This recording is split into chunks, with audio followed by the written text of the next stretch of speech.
My main problem is I am a beginner and I don't know where to start. I totally feel your struggle. So I'm going to show you the simple solution to your problem. So if I was to start from zero with no skill whatsoever, this is how I'll approach it. So I made this small table to show you the things I'll focus on if I were to start all over. I know you've heard every professional artist on YouTube talking about the fundamentals of art. They're the most important things that everyone needs to know when it comes to learning art. And if you're probably still wondering what they are, they're basically the 10 commandments for art passed down by master artists to us mortals and terrible artists alike in order for us to make something from our terrible drawings. And just like most sinners, we always choose to ignore them.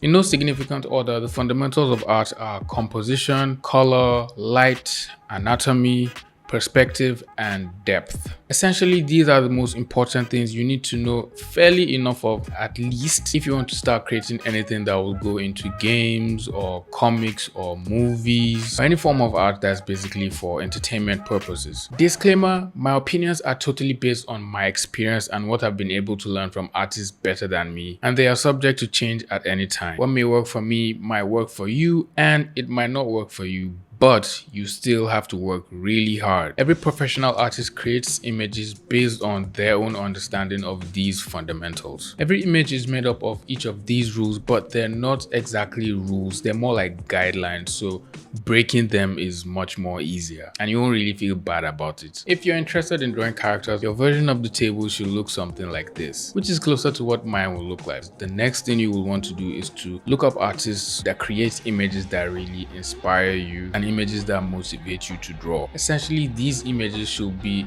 the kind of images you want to see yourself creating in the long run, because it's easier to just have a vision of the final product you want to create and then make sure you're tailoring your studies towards going for that final product. You don't want to go ahead and start drawing and trying to look like something that you don't even want to end up creating in the long run. Next thing is to pull up your table, choose a topic for that week and study only that topic throughout that week. And you're going to be using some of the images from your inspiration folder. So you're going to be studying some fundamentals and how the artists that you're looking up to are using them in their own work. So that will help you understand how you can imply them in your own work and narrow it down to the image you want to create, the goal you want to create. So I'll just give you an example of how I'll do it as someone that's interested in drawing characters. Week 1, I'll pull up an image from Lavender Town, Jazza, and I'll just throw in Dave Raposa there and Marko Djurjevic. And on my table I have anatomy, and what I will do is I'll go into that image and I'll study just the anatomy and poses that the artist is using in the image. To make it easier, you can always break that down into simple shapes and forms that make up the anatomy. Ideally, what you're doing is breaking everything down to become as simple as possible without confusing yourself in the process. You can also study from life as well. You can also attend drawing classes if you don't have drawing classes in your area. I know some areas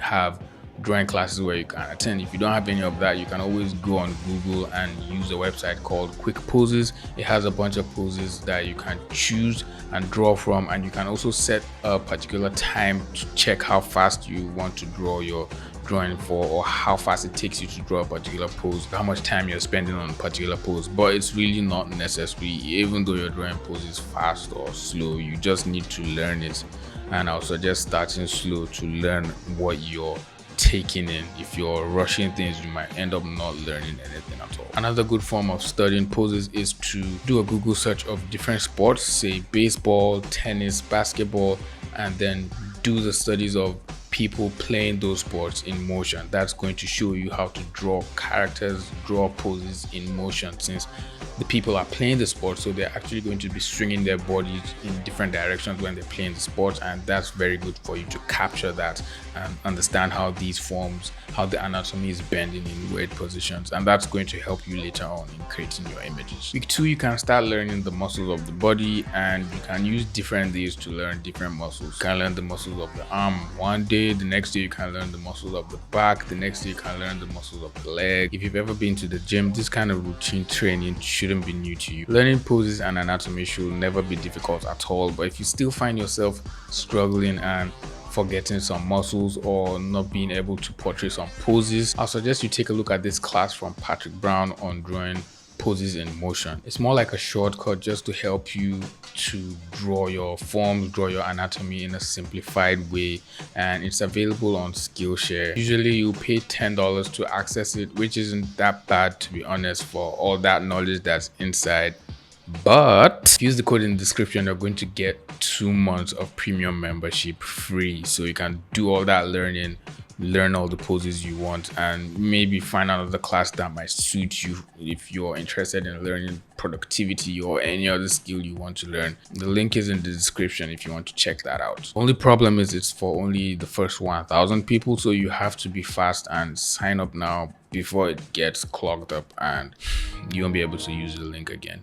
Now for the next week, you can choose the next topic, which will be color and light. This is where it begins to get a little bit tricky. Colors are best understood in relationship to each other because no color can actually stand alone. They're always surrounded by other colors, and that's why we have color contrast, which is using 2 colors that are on opposite sides of the color wheel, and also color harmonies, which are colors that are close together on the color wheel. Pretty easy stuff. Light, on the other hand, affects how we see those colors. The temperature of the light can change the way the color looks and also affect the atmosphere and other colors surrounding it. But there's actually a simple way to go about studying and learning this. I'd say you should start off with studying lights first, because if you understand lights, then you can understand how to manipulate the colors and manipulate how they will look depending on what color of light is hitting them. I suggest buying the Asaru head, or you can just search the Asaru head on Google, maybe find a 3D model and then just paint that as a reference. It's not going to be as good as having the actual head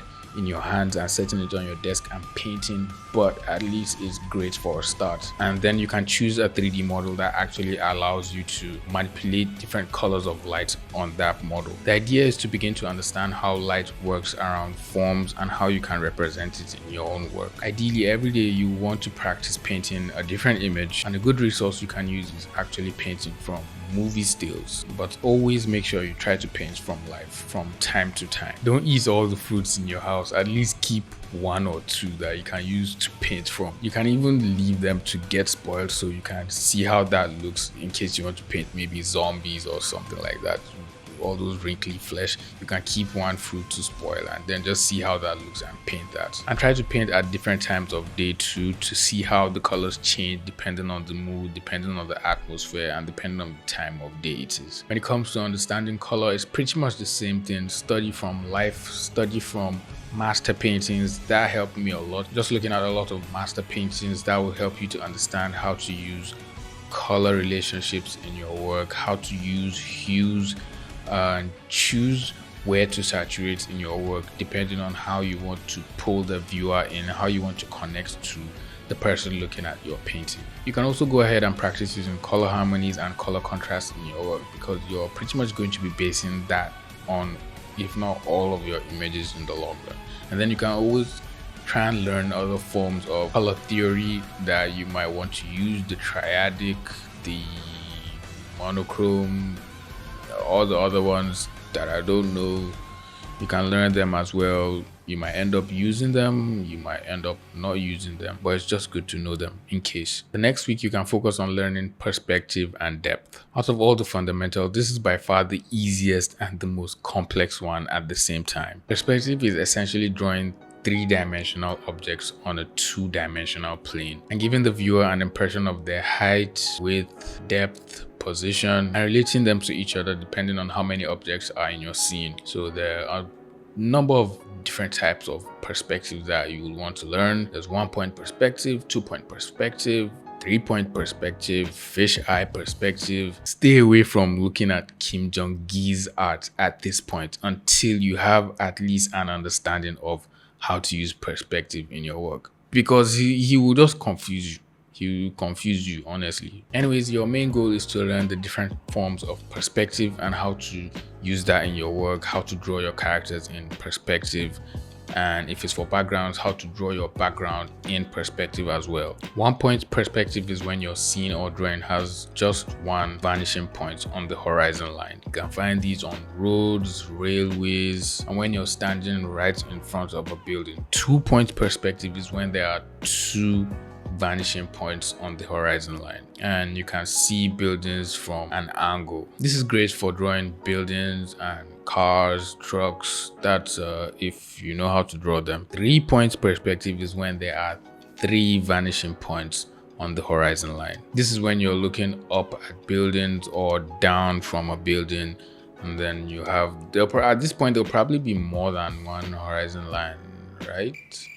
No, there can only be one horizon line. So where is the other point connected to? If you know, leave a comment now because I'm confused. You should start with learning 1 point perspective, and then you can proceed to learning 2 point perspective, and then you can proceed to learning 3 points perspective. You can do this on different days or maybe different weeks depending on how fast you learn, and then practice placing an element in each of the perspective grids you've created and try to make sure that that element is following the perspective. And now lastly, you can learn composition. Although if you're more of a background artist, a background painter, composition should be one of the first things you should start learning. Composition basically means how the elements in your image are arranged to pull focus to certain areas, create interest, and draw or guide the viewer's eyes through the image. I like to think of composition in art and photography as pretty much the same thing. They're similar because they're using the same principles. So in both art and photography, we use the rule of thirds as a form of composition, which is breaking your image into thirds, placing your important elements close to one of each of the 4 intersections. This is probably one of the most common forms of composition you're going to be using in your work, but there are others like golden ratio, diagonal, spiral, frame within a frame, etc. All of these are also important, but it really depends on the image you're creating. You can always use multiple forms of composition in one image. You just have to be smart and play around and pretty much have fun with your work even as you're learning. So if you're interested in background painting environments, all that kind of thing, your version of the table and what you should start focusing on is going to look more like this. These are what you should probably start focusing on and learning in no particular order exactly. I'll advise starting off with simple drawings just to understand line weights, line movement, and building shapes, because most of background painting is basically creating shapes and making those shapes very interesting and creating variety between the sizes of the shapes you're using. Someone you might want to go and look at when it comes to learning background painting should be Edgar Payne. He's a professional master artist that pretty much has been painting backgrounds, and he's one of the main artists that I've seen a lot of background painters mention when it comes to just doing studies and learning how to paint backgrounds. So you can start off doing some studies of his work, then maybe you can move into doing some value sketches, some value studies, and just doing simple shapes, and then you can proceed into practicing using color and light for your backgrounds. This is just a very crude run through for background artists, background painters. I'm really sorry. Smash like now and I'll show you someone on YouTube that can teach you a thing or two on painting backgrounds. I feel like somewhere down the line I should actually learn it just a little bit, but I don't think I'm strong enough to just conquer that urge to go and practice, go and learn background design when I'm not even interested in it. You guys should help me. I don't know if I'm the only one that's like this. If you have this feeling, if you're like me, leave a comment now. Do it now. I want to see how many we are and how many of us are really terrible at drawing backgrounds and are afraid to go and do it because we're scared. Now remember, you can go back and practice each of the topics if you find yourself having problems, or if you keep on forgetting any of them, or if you're not seeing improvement in your work. But it's always good to just keep your pace slow and make sure that you're focusing on learning something each day as you keep on practicing. Art is literally one of the most confusing skills in life, where even after drawing for 10 years, you still look at your art and go, wow, man, I really suck. This has been my journey with art so far. Thanks for coming to my TED Talk. If you enjoyed this video, make sure you leave it a like, subscribe to my YouTube channel if you're new here, like this video now, leave a comment down below with your thoughts, share the video with a friend, and I'll see you in the next video.